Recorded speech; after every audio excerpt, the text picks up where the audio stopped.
盘龙的脸色则瞬间变得凝重，他蹲下身子，手指轻触那干枯的皮肤，随即露出难以置信的表情。然而诡异的是，这些枯瘦的尸体身上的衣物却崭新异常，布料纹理清晰，甚至能感受到还未消散的恒温之气。这还有体温之气在衣服上还未散去。他的声音低沉而充满震惊。这些人的衣服居然都是全新的，根本不像是死了很久。可是为什么他们却是宛如死了很久很久才会变成干枯的样貌？干枯尸体与新衣物之间存在着不符合逻辑的矛盾。萧炎催动大道神魂的力量扫视着这些干枯的尸体。萧炎眉头紧锁，他的大道神魂力量如同探针，细微而深入地穿梭在这些干枯尸体之中。每一具尸体都像是经历了无形的吸血鬼之吻，他们体内的所有力量都被抽空，肌肤紧绷在嶙峋的骨头上，泛着死寂的灰白色。这些尸体上没有任何力量的波动，就好像他们本身的力量是被什么东西吸走了。萧炎的声音带着一丝不易察觉的震动，分析着这些干枯的尸体为何会出现如此诡异的原因。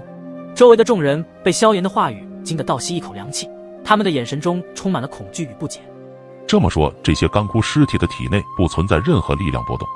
按理说，如果是刚刚死去的人，体内的力量应该不会那么快流失不见才对。这突如其来的发现让原本看似平常的死亡蒙上了一层神秘而阴森的面纱。或许这些尸体的干枯应该就是与吸收他们体内力量有关。牧尘的目光也在这些干枯的尸体上迅速扫过，他能感受到这些干枯身体中残留的微弱气息，却又像是被某种不可言喻的力量扼杀了一般。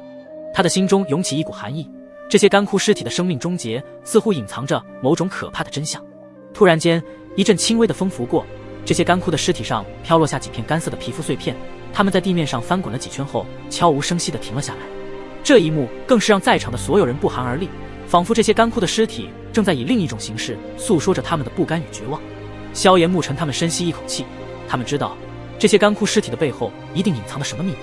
阴风怒号中，一行人踏入这片诡异之地，只感到一股森然之气直逼骨髓。按照萧炎和牧尘兄弟这样分析，这些骨口尸体其实就是刚死不久的那些进入神藏的修炼者。盘龙整理了自己的思路，沉声道，他也沿着萧炎、牧尘给出的这些线索细细探究。萧炎、牧尘二人毫不犹豫地点点头，道：没错，这些枯瘦的尸体就是刚死不久，不然这些衣服上残留的温度又如何解释？如果是死了很久的话，这些衣服上的余温或许早已经消散，可是为什么还会存在？这就是最重要的线索之一。众人只觉得头皮发麻，对于眼前的事情越来越扑朔迷离了。那么究竟是什么人拥有如此可怕的手段，能在一瞬间置人死地，并且吸走了他们身上的全部力量？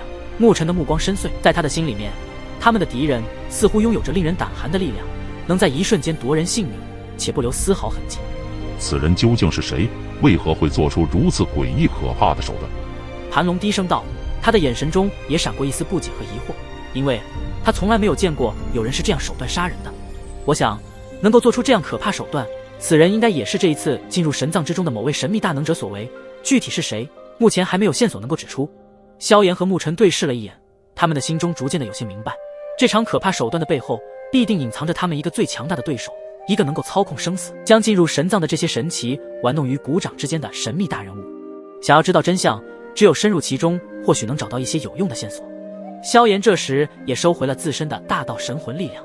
萧炎的话语在死寂的空气中荡漾，仿佛一枚石子投入平静的湖面，激起一圈圈涟漪。众人的目光从这些干枯如木乃伊的尸体上再次扫过，每一道目光都带着探寻与警惕。这些干枯的尸体曾经是生命的载体，如今却只能无声地诉说着过往的悲凉。他们一行人也朝着深处迈开步伐，众人跟随着萧炎和牧尘。随着他们深入，周围的空气中弥漫着一种令人窒息的血腥味，仿佛每一步都能感受到神藏深处之中隐藏的悲鸣。然后不知道过了多久之后，一片浩瀚的红色海洋猝不及防地闯入了他们的视线。那是一片鲜红，如同被血染透，散发着刺鼻的铁锈味。大海本应是蔚蓝的，为何此刻变成了这般模样？这海洋为何是红色的？三大主母的心中充满了惊愕，他们的面容在血色的映照下显得格外苍白。萧炎、牧尘以及盘龙的眉头紧锁，他们的目光如同利刃，刺穿了红色海面的迷雾，试图寻找那隐藏在深海之下的秘密。然而就在此刻，危机如影随形，从暗处悄然逼近。